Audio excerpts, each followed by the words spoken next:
The crystalline chamber stretched impossibly high above Ambassador Elena Volkov's head, its walls shimmering with colors that human eyes weren't designed to process. She stood alone on the presentation platform, surrounded by 847 alien species, each one sitting in judgment of humanity. The weight of their collective stare pressed down on her shoulders like a physical force. In her hands, she clutched a data tablet containing humanity's formal petition for membership in the Galactic Council. 5 years of diplomatic work, thousands of pages of documentation, proof of Earth's technological advancement, cultural achievements, and peaceful intentions. All of it about to be rejected. The Kithraxi. Delegate floated in its containment vessel directly across from Alina. The being was pure energy, crackling and shifting within the ornate crystalline prison that kept it from dissipating into space. When it spoke, its voice bypassed her ears entirely and formed directly in her mind. The sensation made her teeth ache. The Council has reviewed humanity's petition, the Kithraxi announced, its mental voice echoing through the chamber. We find your species unqualified for membership at this time. Alina had expected this. The whispers had started weeks ago, during the preliminary hearings. But hearing it stated so bluntly still felt like a punch to the gut. She forced herself to stand straighter. To meet the Kithraxi's gaze, even though looking at the energy being made her eyes water. May I ask the Council's reasoning? She asked, proud that her voice didn't shake. A ripple of what might have been amusement passed through the assembled delegates. The Vorthon representative, a massive creature that resembled a jellyfish made of flowing water, spoke next. Its words came through the translation device embedded in Elena's ear as a series of melodic tones. Your species is too young, the Vorthon said. Barely 200 years with functional spaceflight. Most council members had mastered intergalactic travel before your planet had formed. We're quick learners, Elena countered. Our technological progression is built on stolen foundations, interrupted a Draxan delegate, its scales clicking together aggressively. Your faster-than-light drive is a poor copy of Zeller technology. Your quantum computing uses principles you discovered by analyzing our discarded probes. You've invented nothing. You've merely copied the homework of your betters. Alina felt heat rising in her cheeks, but she kept her composure. All species build on the knowledge of those who came before. That's the nature of progress. We've added our own innovations to these technologies. Innovations born of violence, the Kithraxi cut in. Your entire evolutionary history is one of competition and conquest. Your apex predators, Ambassador. Your species rose to dominance by hunting, killing, and consuming other life. Such biology creates mindsets incompatible with civilized society. We've evolved beyond our base instincts, Elena argued. Humanity has achieved global peace. We haven't had a major war in 70 years. 70 years, the Kithraxi repeated, and Elena could swear she heard mockery in its mental tone. The youngest species in this council has maintained peace for 12,000 years. Your achievement is the galactic equivalent of a toddler making it through breakfast without throwing food. Laughter echoed through the chamber. Not all species present found humor in the same things, but enough of them did that Alina felt the sting of their contempt. She gripped the tablet tighter, her knuckles white. Then tell us what we must do, she said through gritted teeth. What requirements must humanity meet to be reconsidered? The Kithraxi pulsed brighter, its energy form swirling faster within its vessel. That is not for us to say. The Council does not provide roadmaps for primitives. Either your species will naturally evolve to meet our standards over the next several millennia, or you will destroy yourselves as most young species do. Either way, the question resolves itself. You're condemning us to isolation, Elena said, her diplomatic mask finally cracking. Without council membership, we're shut out of protected trade routes. Our colonies are vulnerable to piracy. Our people, your people, chose to venture into space before they were ready, the Vorthon interrupted. That is not the Council's concern. We maintain standards for good reason. Premature inclusion weakens the entire galactic community. Elena looked around the chamber, searching for any sympathetic faces. She found none. Some species looked bored. Others appeared disgusted by her mere presence. A few seemed actively hostile. their various sensory organs fixed on her with undisguised contempt. The Zelvathy delegate, a crystalline being that communicated through light patterns, flashed a sequence that Elena's translator rendered as, "The predator begs for scraps at a table it doesn't deserve to approach." The vote was called. One by one, the species of the Galactic Council rendered their judgment. Denied, denied, denied. 847 votes cast. 847 rejections. Not a single abstention. Not a hint of mercy. When it was finished, the Cathraxi delivered the final statement. The human petition for Galactic Council membership is rejected. This decision is final and not subject to appeal. Your species will not be reconsidered for membership for a minimum of 500 standard galactic years. This session is concluded. The platform beneath Elena's feet began to descend, lowering her out of the chamber while the council delegates turned their attention to other matters. She was dismissed, forgotten, irrelevant. The descent took 3 minutes. Plenty of time for Elena to replay every failure, every misstep in her presentation. But as she sank lower, something caught her attention. Through the transparent walls of the chamber, she could see some of the delegates watching her retreat. Their expressions weren't just contemptuous or bored. Some of them looked nervous. The Draxan delegate kept glancing at its neighbors, a cluster of smaller species. Ones Elena recognized as having limited voting power in the council, whispered urgently among themselves. They were afraid. The realization hit Elena like a lightning bolt. These ancient, powerful species who had just unanimously rejected humanity, they were afraid of what humans might become. That's why the rejection was so absolute, so final. They didn't want competition. They didn't want their comfortable hierarchy disrupted. When the platform finally reached the departure level, Elena stepped off with her head held high.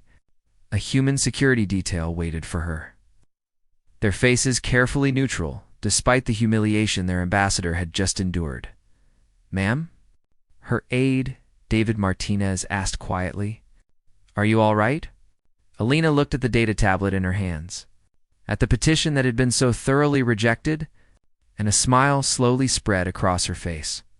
"Actually," she said, "I think we just received the best news possible." Martinez blinked in confusion. "Ma'am, they're afraid of us, David. And if they're afraid of us alone, imagine how terrified they'll be when we're not alone anymore." She tucked the tablet under her arm and strode toward the shuttle bay. "Contact Earth. Tell them the petition was rejected. Then start compiling a list of every species the Council has ever denied membership. We're going to make some new friends." Behind her, through the chamber walls, the Galactic Council continued its business, unaware that they had just made the biggest mistake in their 1,000 millennia history. They had united humanity against them.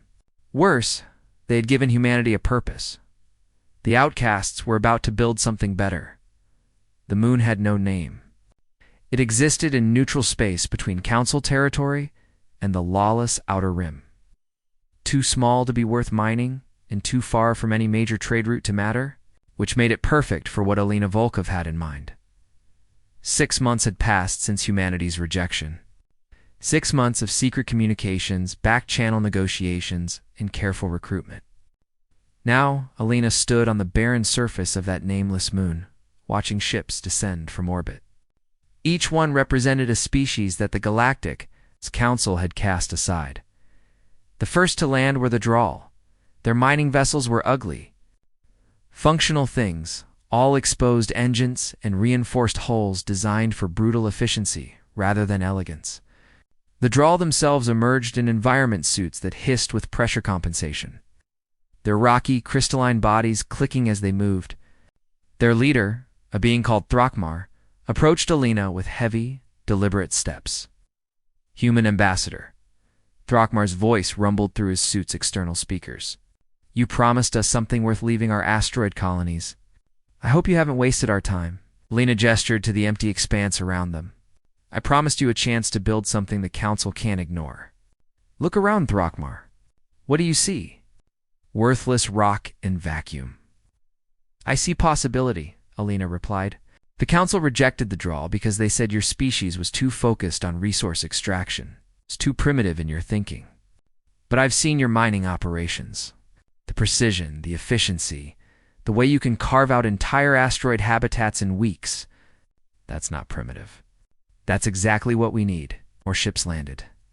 The Seraphi arrived in a vessel that seemed to phase in and out of normal space, their quantum consciousness requiring special containment. They manifested as clouds of glowing particles, thousands of individuals sharing one unified mind. Through a specialized communication device, their collective voice spoke in perfect harmony. We sense hesitation among the assembled. Many species here have been enemies in the past. The Drawl fought border wars with the Kazith for 2 centuries. The Forgeborn were created as weapons against the Quellan. This alliance you propose defies logic. Defies council logic, Alina agreed. But we're not the council. We're the ones they threw away. And we're going to prove that their loss is our gain. The Forgeborn arrived last, their mechanical forms gleaming in the harsh sunlight. They were artificial intelligence in synthetic bodies, created by a species that had gone extinct millennia ago. The council had ruled that since they were manufactured rather than evolved, they couldn't qualify as true life. The decision had condemned them to being treated as property across most of the galaxy. Their representative, a unit designated Prime 7, approached on legs that transitioned smoothly from wheels to walking appendages. Ambassador Volkov, the Forgeborn Collective has analyzed your proposal. The probability of success is low. 13.6% at most optimistic projections. I'll take those odds, Alina said with a grin. Because the Council's betting, we have 0%. We're already ahead. Over the following weeks, the nameless moon transformed. The Drawl carved into its surface, creating vast underground chambers using precisely controlled explosive charges. The Seraphi coordinated construction efforts through their quantum-entangled consciousness, allowing workers on opposite sides of the moon to synchronize their efforts instantaneously. The Forgeborn manufactured components at speeds that left the organic species stunned, their assembly lines working around the clock without need for rest, and the humans did what they did best. They adapted, improvised, and found ways to make incompatible systems work together. Marcus Chen, a human engineer who had spent his career working on interspecies communication protocols, stood in the middle of the chaos, surrounded by a dozen different species, all trying to explain their needs simultaneously. The Drawl rumbled in subsonic frequencies. The Seraphi pulsed with quantum fluctuations. The Veltrasi, a species of 6-legged insectoids, communicated through complex pheromone patterns. It should have been impossible. Marcus loved impossible. He worked for 72 hours straight, surviving on stimulants and pure stubbornness, until he had a breakthrough. The problem wasn't creating separate translation systems for each species. The problem was thinking of communication as just language. What if he could create a universal protocol that translated intent rather than words? When he activated the prototype, chaos became clarity. The Drawl's subsonic rumble appeared on screens as 3-dimensional schematics. The Seraphi's quantum fluctuations became probability maps. The Veltrazi's pheromones translated to emotional context markers. Suddenly, species that had nothing in common could understand each other perfectly. The breakthrough accelerated everything. Within 2 months, what they were now calling Concordia Station had basic life support and could house 5,000 individuals. Within 4 months, that number had quintupled. Ships arrived daily now, bringing more outcasts, more rejected species. More beings who had been told they weren't good enough for the Council's exclusive club, but success attracted attention. Alina was in the command center, reviewing construction schedules with Throckmar and Prime 7 when alarms blared throughout the station. On the main view screen, 36 ships dropped out of FTL, barely a light second away. Council enforcer vessels, their hulls bearing the official seal that granted them authority to police neutral space. "This is Council Enforcer Captain Zelvos of the Justice Fleet," a voice announced over all frequencies. "The structure you're building violates Galactic Council regulations regarding unauthorized station construction in neutral space. You have 12 standard hours to evacuate and begin dismantling operations."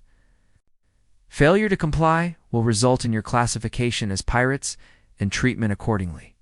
Alina looked at her companions. Throckmar's rocky features showed no emotion, but his hands clenched into fists. Prime 7's optical sensors dimmed slightly, a sign of intense calculation. Through the window, Alina could see the half-finished sections of Concordia Station. The hopes and dreams of dozens of species taking physical form. "Open a channel," she said quietly. "Captain Zelvos." Alina spoke clearly once the connection was established. "This is Ambassador Alina Volkov of Earth. We're not evacuating. We're not dismantling. What we're building here is completely legal under neutral space treaties. The Council has no jurisdiction. The Council has jurisdiction everywhere, human. Your little rebellion ends now." Before Alina could respond, something unexpected happened.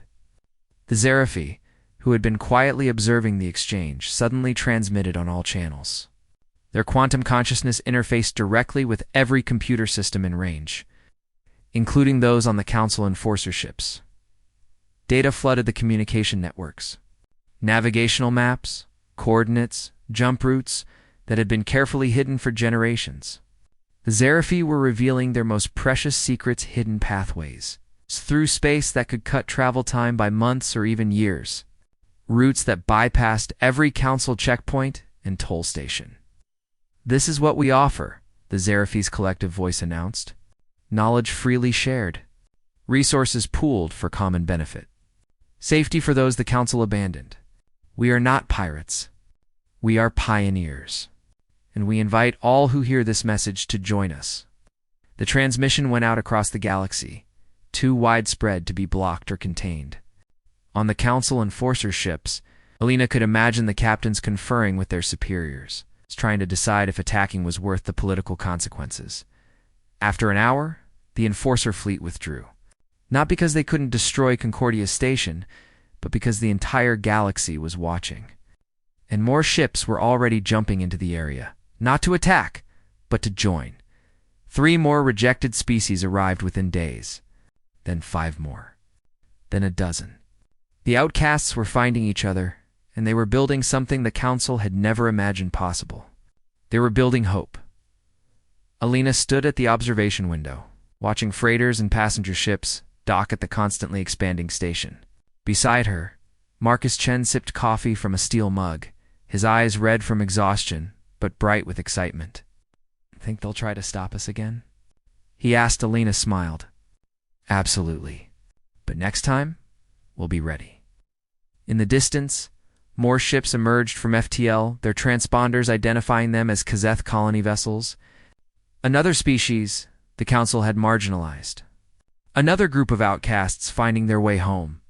The Concordia Collective was born. 2 years changed everything. Concordia Station was no longer a single outpost on a forgotten moon. It had become the heart of a network spanning 200 star systems. 93 species now called themselves members of the Concordia Collective. Trade ships bearing the Collective's symbola. Circle of stars surrounding an open hand were common sights throughout. The Outer Rim, and increasingly in territories the Council still claimed as their own. Alina Volkov sat in what they now called the Assembly Hall, watching representatives from their newest members present their credentials. The Quellish, species of telepathic botanoids that the Council had rejected because their method of reproduction was considered disturbing, they just formally joined. Their representative, a massive flowering being named Petaluvdon, communicated through careful emotional broadcasts that Elena's upgraded neural interface translated to words. "We bring 17 agricultural worlds to the Collective," Petaluvdon shared. "Our harvests can feed billions, but we ask in return for protection. Council raiders have destroyed 3 of our colony ships in the past year alone. They claim we violated trade regulations, but we believe they simply want to eliminate competition for the agricultural cartels they control." Alina nodded. "Protection is what we're building here. But protection means more than just military force. It means making the Council irrelevant." That philosophy had driven the Collective's explosive growth. They weren't trying to fight the Council directly. They were building alternative systems that made the Council's power obsolete. trade routes that bypassed council taxation, research collaborations that produced results faster than the council's bureaucracy-strangled science programs, justice systems that actually seemed to care about fairness rather than maintaining ancient hierarchies in a laboratory beneath Concordia Prime. Dr. Sarah Kim worked alongside Forge-born researcher Synthis Testwelv on a problem that had stumped council scientists for thousands of years: the nature of dark matter and how to manipulate it directly. Sarah was exhausted, running on her third cup of coffee in as many hours, but she couldn't stop. They were so close. "I'll run the simulation again," Sarah said, adjusting parameters on her display. "Increase the quantum field strength by 0.03%. Synthesis Welv's optical sensors focused on their shared workstation. The AI's processing speed meant they could run complex simulations in seconds. That would take organic minds hours to complete. Simulation complete. Dr. Kim, I believe we've found the solution." The display showed something beautiful. Dark matter particles responding to precisely tuned quantum fields. Bending, flowing, becoming something humans could actually interact with. The implications were staggering. Faster than light travel without conventional engines. Energy generation that made fusion look primitive. The ability to manipulate gravity itself. "We need to verify this with physical testing," Sarah said, her hands shaking with excitement. "If this works, if we can actually do this, it changes everything." Agreed. "Shall we inform the council of our breakthrough?" Sarah laughed bitterly. "The council wouldn't believe it came from outcasts like us. No, we share this with the collective first. Let them see what cooperation can achieve." News of the breakthrough spread through the collective within hours. The Xeraphes quantum communication network made information flow instantaneous across their entire territory. By the next morning, council intelligence agencies had picked up the rumors. Within days, they confirmed that the impossible had happened. The outcasts had achieved what the council's greatest minds could not. The council's response was swift and predictable. Economic sanctions. Any species trading with the collective would lose access to council markets. Any ship bearing collective colors would be turned away from council stations. Technology sharing with collective members was declared illegal, but the sanctions backfired spectacularly. Species that had been neutral suddenly had to choose sides, and many chose the collective.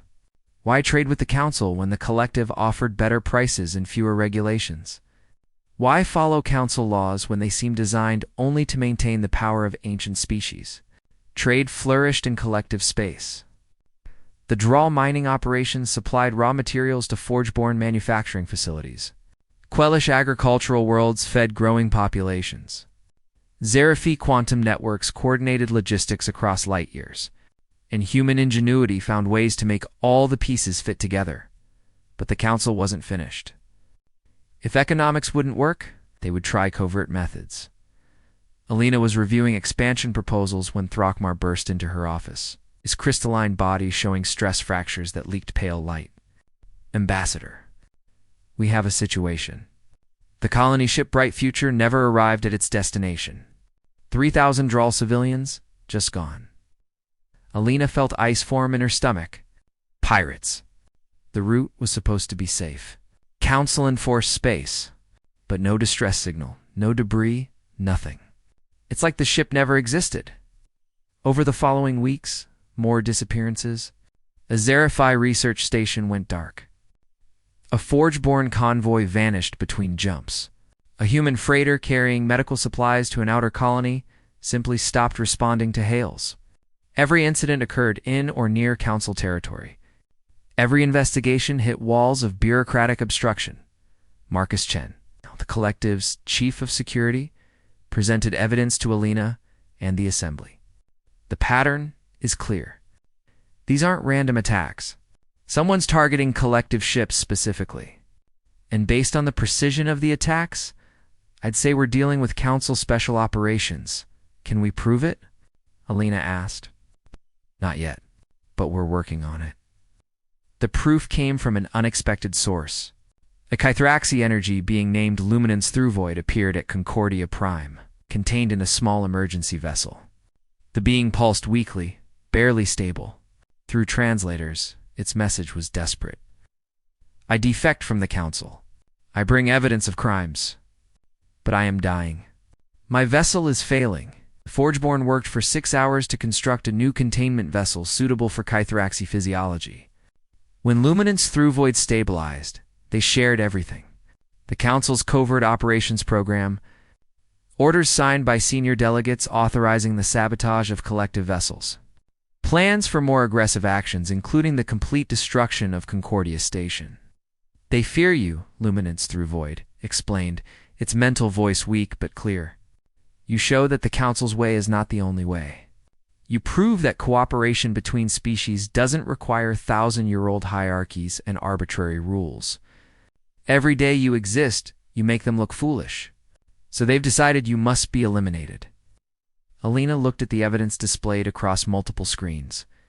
Shipping manifests from raids, communication intercepts, testimony from Council operatives who had participated in the attacks.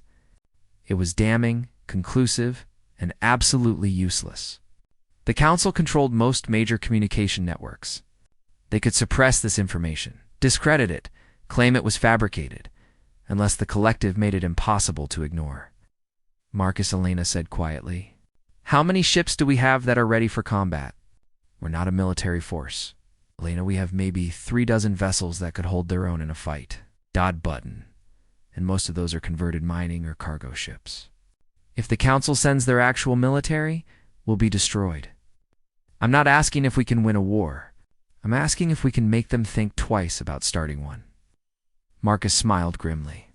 That I can work with. Over the next month, the collective's transformation accelerated. The Drawl mining ships were retrofitted with military-grade shields. The Forgeborn manufactured weapon systems at unprecedented speeds. The Zerafi shared tactical quantum communication protocols that made real-time coordination across fleets possible. And humans trained everyone in something the Council had never needed to. Learn how to fight dirty when a Council Enforcer fleet arrived to investigate unauthorized military build-up. They found the collective ready.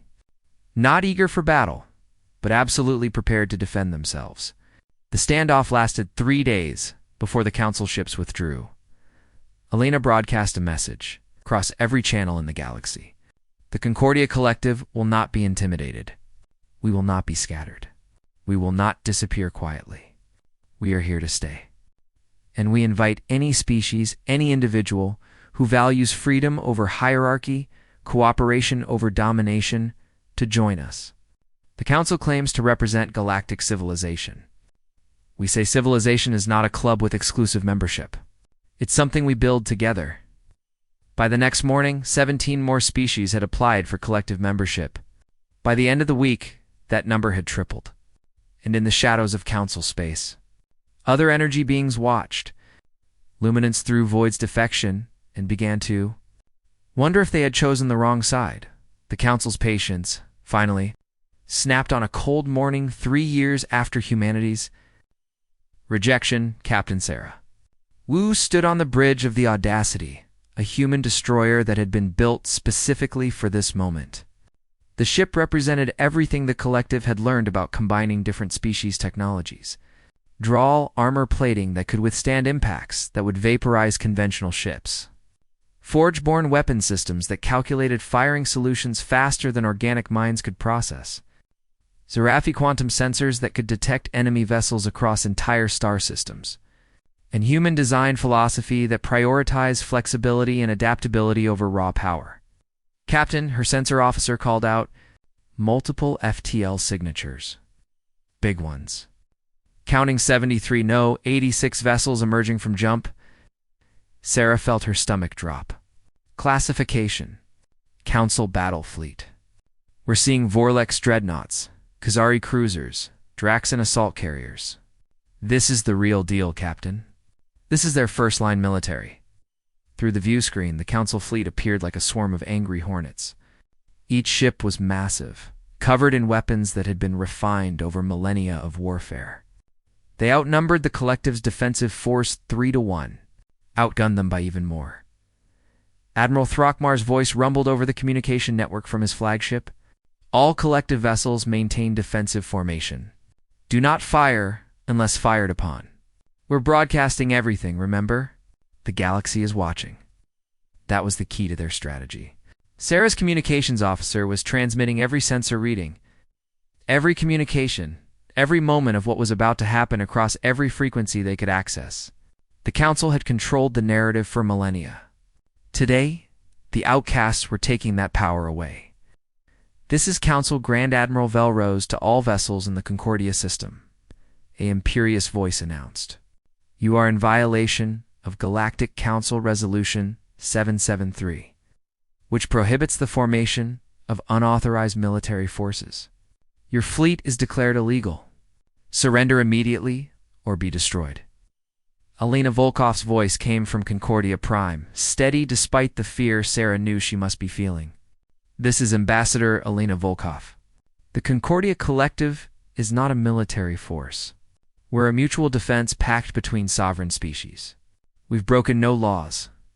You have no jurisdiction here. Our jurisdiction is absolute, Velrose replied.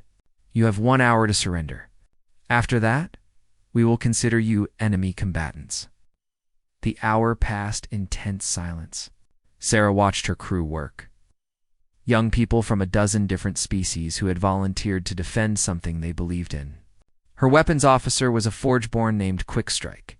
Her navigator was a Quellish named Thornnove Morning. Her engineer was a human kid from Mars named Tommy Chen. No relation to Marcus, but with the same stubborn determination. When the hour expired, the Council fleet attacked. Sarah's ship shuddered as the first barrage of energy weapons slammed into their shields. All power to forward deflectors. Return fire. Target the lead cruiser.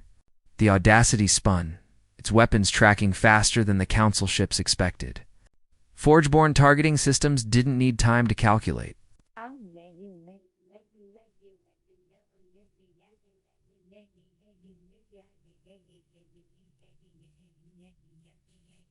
They knew. Beams of coherent energy lanced out, catching a Khazari cruiser across its bow. The enemy ship's shields flared but held. Their shields are stronger than projected, Quickstrike reported. We'll need sustained fire to penetrate. Then sustain it, Sarah ordered. Tommy, I need more power to weapons. Working on it, Captain. Rerouting from life support? We can breathe less for a few minutes. The battle turned into chaos. The Council's strategy was simple use, overwhelming force to crush the collective fleet quickly. But they hadn't expected the level of coordination the Xeraphi quantum network provided. Every collective ship knew exactly where every other ship was. They moved like a single organism, covering each other, focusing fire. Adapting to the Council's tactics in real time, Sarah's ship danced through the battle. Using drawl armor to tank hits that would destroy smaller vessels, then diving in close, where the Council's massive dreadnoughts couldn't bring their main weapons to bear. It was a tactic she'd learned from old Earth naval battles. Don't fight fair. Fight to win. Captain, we've got 3 Draxon fighters on our tail, her tactical officer called out. Nice. Show them what human pilots can do. Evasive pattern, Delta 7. The Audacity rolled, twisted, and accelerated in ways that shouldn't be possible for a ship its size. The Draxon fighters tried to follow, but human reflexes trained in Earth's atmosphere gave Sarah an edge. She led them through the debris field of a destroyed freighter, their larger fighters clipping wreckage while her ship slipped through gaps barely wider than her hull when they emerged. The Draxon fighters were gone, 3 expanding clouds of gas and metal, but the collective was losing. For every Council ship they damaged, 2 more pressed the attack. The flagship of the Drawl contingent took a direct hit from a dreadnought's main cannon, its rocky hull cracking open and venting atmosphere. Sarah watched in horror as Drawl crew tumbled into space. All ships concentrate fire on that dreadnought, Sarah ordered over the fleet channel. We make them pay for every ship they take. 20 collective vessels redirected their fire. The combined assault overwhelmed the dreadnought's shields, and for the first time in the battle, a Council ship died. It broke apart in a spectacular explosion that lit up the battlefield like a dying star. Admiral Velrose's voice came back. angry now. You dare strike back against your betters? We will erase you from existence. Then try harder, Sarah replied, cutting the channel before he could respond. The battle raged for 6 more hours. The collective lost a third of their fleet, but they took down 17 council vessels, including 2 of their prized dreadnoughts, and every moment of it was broadcast across the galaxy. The turning point came not from superior firepower, but from superior psychology. Marcus Chen, coordinating from Concordia Prime, had planned for this. As the battle wore on, he transmitted a simple message on every frequency, in every language, aimed directly at the council ships. To all council military personnel, ask yourselves why you're fighting. What did the collective do to threaten you? They asked to trade peacefully. They asked to exist freely. And your leaders sent you to kill them for it. Look at what you're doing. Look at who the villains really are, the message repeated. Over and over. And slowly, sensors began detecting something strange. Some council ships were holding back. Their fire became less accurate. Their formations less tight. Doubt was spreading through their ranks then, impossibly. A council ship changed sides, a Khazari cruiser, the Honor's Price, broke formation and positioned itself between the collective fleet and the council dreadnoughts. Its captain broadcast on all channels. I will not participate in the slaughter of innocents. The collective has committed no crimes. This is murder, and I will not be a murderer. Admiral Velrose responded with predictable fury. Captain Zeltar, you are relieved of command. Return to formation, or be fired upon. Then fire, Zeltar replied calmly. The standoff lasted for 30 seconds. Then Velrose gave the order. Council ships opened fire on one of their own. The Honor's Price fought back, its weapons cutting into former allies. And then 3 more ships joined it. Then 5. Then a dozen. The council fleet was fragmenting. Sarah watched in amazement as chaos spread through enemy ranks. Ships that had been trying to destroy the collective minutes ago were now fighting each other. The warrior species that had served the council for millennia were questioning orders, asking why. Refusing to continue, all collective ships cease fire. Sarah ordered, let them work this out themselves. The battle didn't end with a bang. It ended with confusion, recrimination, and ultimately retreat. 2/3 of the council fleet jumped away, returning to their home territories. The remaining ships, led by Captain Zeltar, approached Concordia Prime with weapons powered down. Elena's face appeared on Sarah's view screen. She looked exhausted but triumphant. Captain Wu, hell of a first command. Sarah laughed weakly. Hell of a day, Ambassador. What do we do with our new friends? We welcome them, Elena said simply. Just like we welcome everyone who wants a better galaxy. The battle was over, but its consequences were just beginning. Across the galaxy, species that had served the Council for generations watched the footage. They saw the collective fighting desperately for survival. They saw Council ships firing on their own when their crews refused to participate in slaughter. They saw the mighty Council military fragment and retreat. Within days, a dozen species formally withdrew from the Council.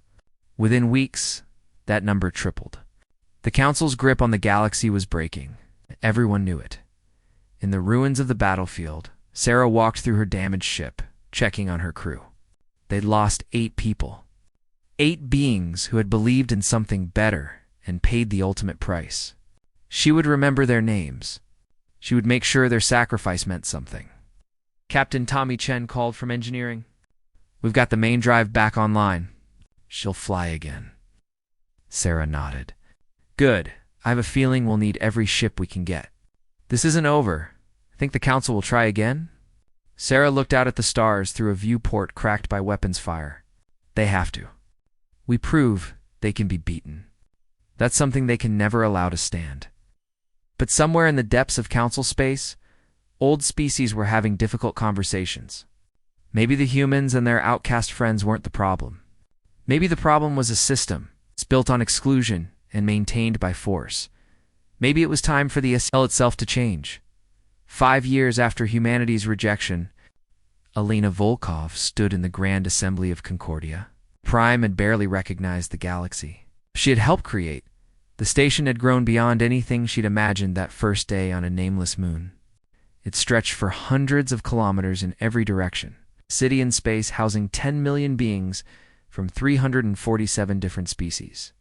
Through the massive viewports, she could see ships arriving and departing every minute.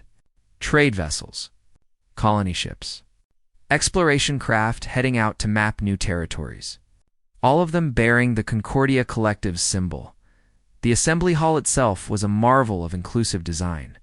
Gravity shifted gradually across different zones to accommodate species with different physical needs.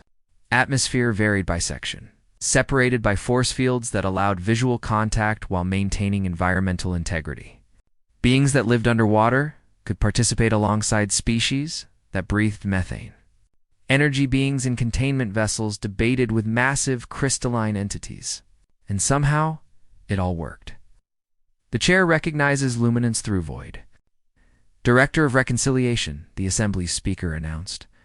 The Cathroxy energy being pulsed brightly in its vessel.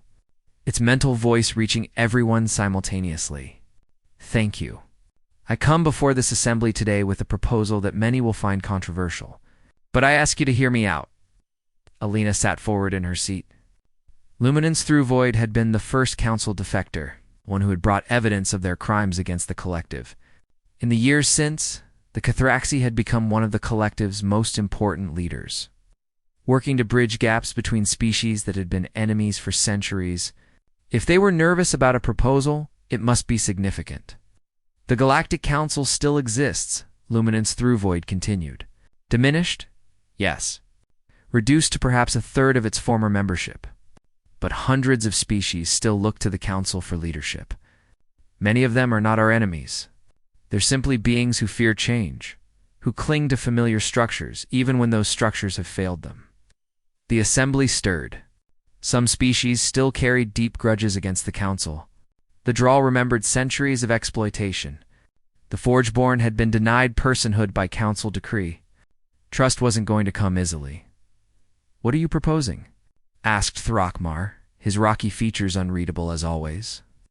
I propose we extend an invitation to all Council species, not demanding they join us, not requiring they abandon their heritage or admit they were wrong, simply offering them a choice. Come talk to us. See what we've built, and if they find value in our approach, they can join. No preconditions, no grudges, a clean start for all. The assembly exploded in debate. Representatives shouted, sang, pulsed, and transmitted their opinions in a dozen different communication methods simultaneously. Marcus Chen, sitting next to Alina as the collective's chief of security, leaned close. This is going to be a mess, he muttered. Half our members lost people to council attacks. You really think they'll vote too? Forgive? We're not forgiving, Alina replied quietly. We're moving forward. There's a difference. A young human stood to speak. David Chen, Marcus's grandson, had grown from a teenager fascinated by aliens into one of the collective's most passionate advocates. He had been born after the rejection, had grown up knowing only the collective's way. To him, the council was ancient history. I want to speak against my own instincts, David said, his voice carrying across the chamber. Part of me thinks the council deserves to fade away. They rejected us. They attacked us. They tried to destroy everything we built. But if we exclude them now, if we become the same exclusive club we fought against, then what was the point? We said we were building something better. So let's prove it. His words hung in the air. Alina felt pride swelling in her chest. This was what they'd been working toward. Not revenge. Not domination. A genuinely better way. The vote took 3 hours. Species argued, debated, shared their fears and hopes. In the end, the proposal passed by a narrow margin. The Concordia Collective would extend an invitation to all council species. No strings attached. Just an open hand. Alina volunteered to deliver the message personally. 3 weeks later, she stood once again in the council's crystalline chamber. But this time, she wasn't alone. David Chen stood beside her, along with Luminance Through Void Throckmar, representatives from a dozen other species. And this time, They weren't supplicants begging for admission. They were equals offering partnership. The chamber was emptier than before. Where once 847 species had sat in judgment, now perhaps 200 remained. The most ancient, most traditional, most stubborn species who refused to adapt, the Cathroxy, who had rejected humanity, still floated in its vessel. But it looked diminished somehow, smaller, less certain. Ambassador Volkov, the Cathroxy, spoke, its mental voice lacking the contemptuous superiority it had possessed 5 years ago. You returned to us. Have you come to gloat? No, Elena said simply. I've come to extend an invitation. The Concordia Collective invites all Council species to join us as equal partners.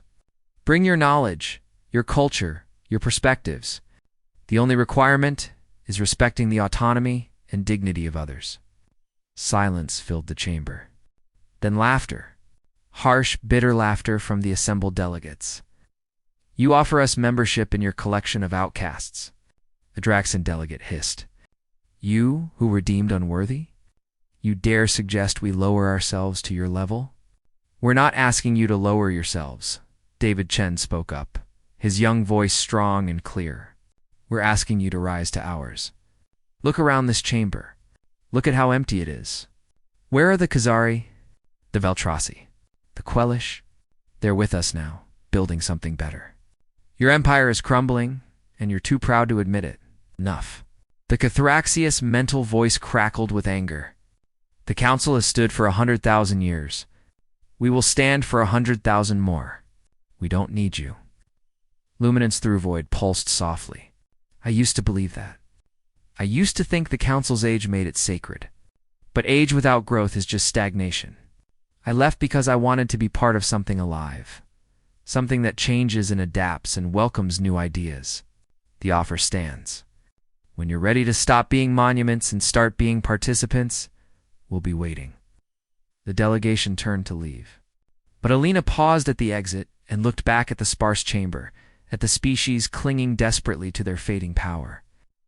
One more thing, she said. We remember what you did. The attacks, the sabotage, the lives lost. We remember. But we're choosing to offer you a future anyway. That's the difference between us. We're not afraid of you anymore. We pity you. As they departed, Alina felt lighter than she had in years.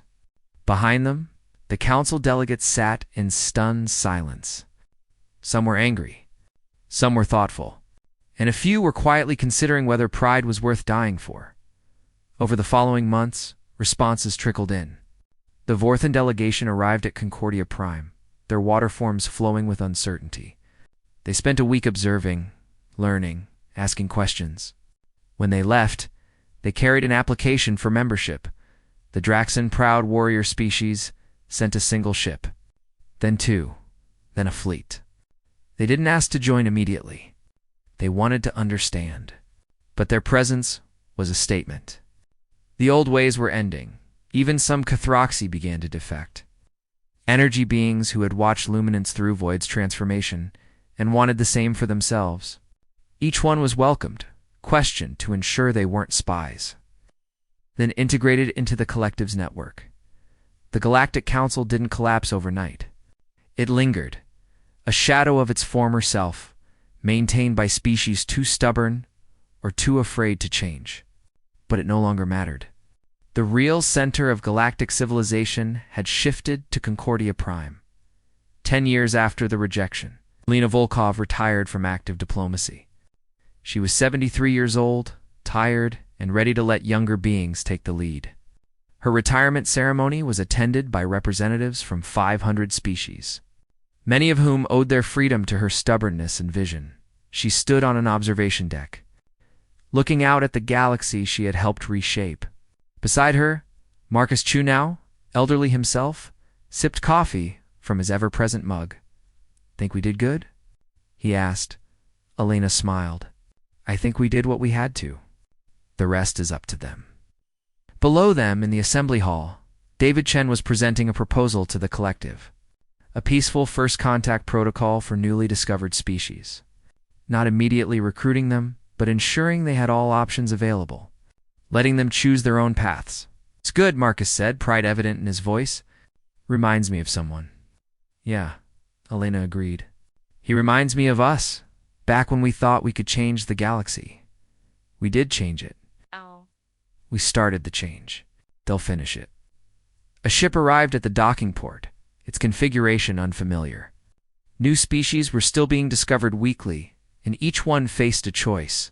Join the ancient, declining council with its strict hierarchies and rigid rules. Or join the Concordia Collective with its chaos and possibility. Most chose possibility. Elena's communicator chimed. A message from Earth. Her great-granddaughter had just been born. The child would grow up in a galaxy where humanity wasn't an outcast, where being different was celebrated, where a seat at the table wasn't something you had to beg for, it was a right extended to all sapient life. Want to know the funny thing? Elena said softly. When the council rejected us, I was devastated. I thought it was the worst thing that could happen to humanity. And now I'm grateful. They forced us to build something better. If they'd accepted us, we would have just become another cog in their machine. Instead, we became the spark that burned the whole thing down. You make us sound like revolutionaries. We were. And so is every being who chooses freedom over tradition, cooperation over hierarchy, possibility over certainty. They stood together in comfortable silence. Two elderly humans who had accidentally remade the galaxy, watching new ships arrive and depart. Each one carrying beings who had been told they weren't good enough, weren't old enough, weren't civilized enough. Each one finding a home among the outcasts far away. In the withering halls of the Galactic Council, Cathraxi, who had rejected humanity 5 years ago, finally made a decision. It transmitted a message to Concordia Prime. A simple request. Not for membership. Not yet. But for permission to visit. To see. To understand, Elena received the message and smiled. Welcome, she typed back. Everyone is welcome here. That's the whole point. The galaxy had changed. Not because humanity was special, but because they had refused to accept that being different meant being less. They had proven that outcasts could build empires. That cooperation could triumph over hierarchy. That the future belonged not to those who clung to ancient power, but to those brave enough to imagine something new, and in the end, that was the most human thing of all.